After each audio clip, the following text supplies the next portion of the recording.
So the IBF have stripped Terence Crawford of his welterweight title for failing to defend against his mandatory challenger, Jerome Boots Ennis. Now, I was nearly going to make a video accusing Terence Crawford of ducking Boots Ennis until a member of my Element group kindly reminded me that Errol Spence enacted the rematch clause, which means that Terence Crawford is unable to fulfill his mandatory obligations. He's contractually bound to rematch Spence. Now, before I talk about how I feel about this, I first want to clarify something about this whole ducking thing, because people have got different definitions of ducking. For me, ducking doesn't necessarily mean that you're afraid of the fighter. It doesn't necessarily mean that you can't beat the fighter, but you just don't like the risk reward, basically. And when it's a mandatory, there really is no excuse for not fighting a mandatory unless, as in this case, you're contractually bound to rematch someone else, or you've got a unification lined up. Other than that, a duck is a duck. Also, I'm well aware that Terence Crawford offered Boots Ennis a title shot in the not too distant past, and Ennis turned it down.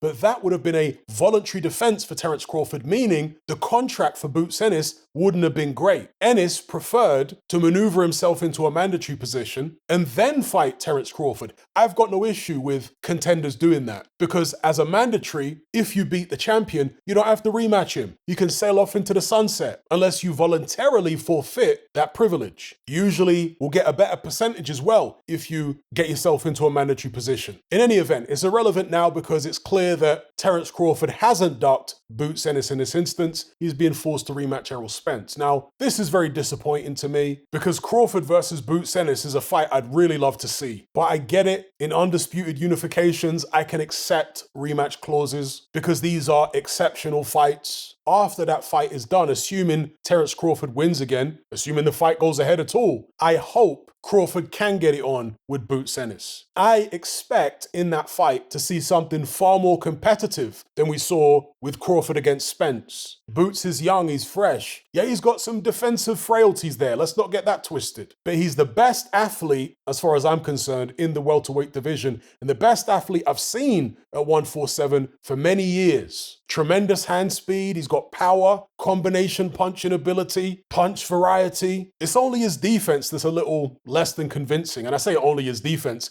Defense can be an absolutely critical thing. Nevertheless, he is a tremendously talented fighter. He's hungry, and I'd love to see him fight Bud Crawford. So this news is disappointing to me. I'm sure it's disappointing to a lot of you guys as well. But then again, maybe Errol Spence can surprise us. The first fight was so one-sided, there isn't much appetite among fans to see a rematch. But occasionally, a thoroughly defeated fighter can come back much, much better. An example would be Deontay Wilder in the third fight with Tyson Fury. I did predict, to be fair, that it would be more competitive than the second fight. Go back and look at my video. I said it would be more competitive. I think I said Fury would probably stop him late. It wouldn't go as early as the second fight. But it still wasn't a fight that I wanted to see. To me, it was getting in the way of the undisputed fight, which back then would have been between Tyson Fury and Anthony Joshua. So that Wilder trilogy was an annoyance to me. I wanted to see undisputed. At welterweight, we already have undisputed. Well, Crawford's been stripped of the IBF now, but he's still seen as the man at this point in the welterweight division. But he's got a very talented mandatory challenger who's just been elevated now, I guess, to full IBF champion in Boots Ennis, waiting in the wings. Love to see that fight. Let me know what you guys think in the comment section below.